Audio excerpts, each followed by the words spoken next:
بسم اللہ الرحمن الرحیم۔ السلام علیکم۔ خلیفہ ہارون الرشید کا ایک بیٹا جو ابھی 16 سال کا ہوا تھا، وہ زاہدوں اور درویشوں کی صحبت میں بہت زیادہ بیٹھتا تھا۔ ابو عمر بصری رحمۃ اللہ علیہ کہتے ہیں کہ میرے گھر کی ایک دیوار بہت کمزور ہو گئی تھی۔ میں اسے بنوانے کے ارادے سے مزدوروں کی تلاش میں نکلا۔ میں نے دیکھا کہ مزدوروں میں ایک بہت ہی خوبصورت جوان لڑکا کھڑا ہے۔ میں نے ایسا خوبصورت لڑکا کبھی نہیں دیکھا۔ اس کے پاس ایک زنبیل ہے اور وہ قرآن مجید کی تلاوت کر رہا ہے۔ میں اس لڑکے کے پاس چلا گیا اور اسے کہنے لگا، لڑکے کچھ کام کرو گے؟ اس نے جواب دیا، کیوں نہیں، کام کے لیے تو ہم پیدا ہوئے ہیں، لیکن یہ بتاؤ کہ کس قسم کا کام ہے؟ میں نے کہا کہ گارے کی مٹی سے دیوار بنانی ہے۔ اس نے کہا ٹھیک ہے، لیکن 1 درہم اور 1 دانگ لوں گا اور نماز کے وقت نماز ادا کروں گا۔ میں نے کہا مجھے منظور ہے، چلیے۔ میں اسے اپنے گھر لے آیا اور کام پر لگا دیا۔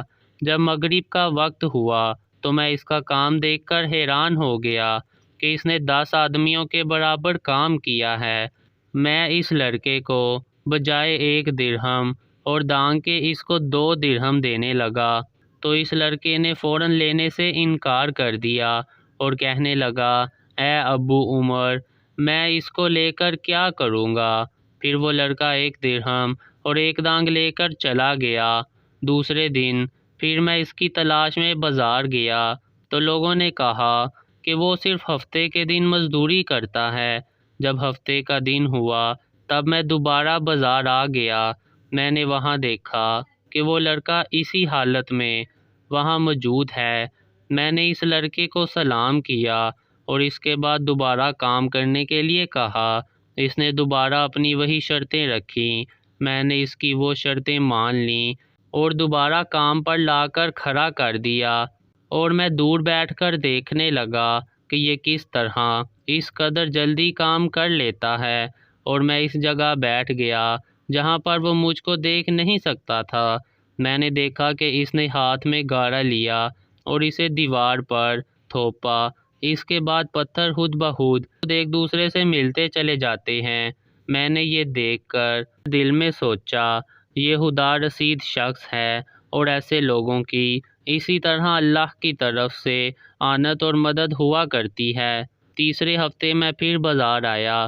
بازار میں آ کر مجھے پتہ چلا کہ 3 دن سے وہ ایک ویرانے میں بیٹھا پڑا ہے اور موت اس کے قریب ہے۔ پھر میں وہاں سے ایک آدمی کو ساتھ لے کر اس کے پاس چلا گیا۔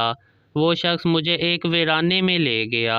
میں نے وہاں دیکھا، نہ در ہے نہ دروازہ، نہ مسہری، نہ کوئی سامان راحت، بس ایک میدان میں وہ لیٹا ہوا ہے۔ اس کے سر کے نیچے ایک اینٹ ہے۔ میں نے ان کو سلام کیا۔ انہوں نے اپنی آنکھیں کھولیں اور مجھے سلام کا جواب دیا۔ انہوں نے مجھے پہچان لیا۔ میں نے ان کا سر اپنی گود میں رکھ لیا۔ انہوں نے مجھ سے کہا کہ میری زنبیل اور تہبند لو، یہ گورکن کو دے دینا، اور یہ قرآن اور انگشتری جناب امیر المومنین خلیفہ ہارون الرشید کے پاس پہنچا دینا۔ خلیفہ ہارون الرشید سے کہنا کہ میرے پاس آپ کی ایک امانت ہے جو مجھے ایک مسافر لڑکے نے دی ہے، اور یہ بھی کہنا کہ دیکھو، خبردار رہو، اس غفلت اور دھوکے میں تمہاری موت نہ آ جائے۔ ابھی وہ مجھ سے باتیں کر رہا تھا کہ اس کے جسم سے روح پرواز کر گئی۔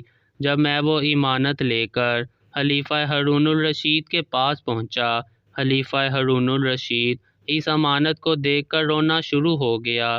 اس وقت مجھے پتہ چلا کہ وہ لڑکا خلیفہ ہارون الرشید کا بیٹا تھا۔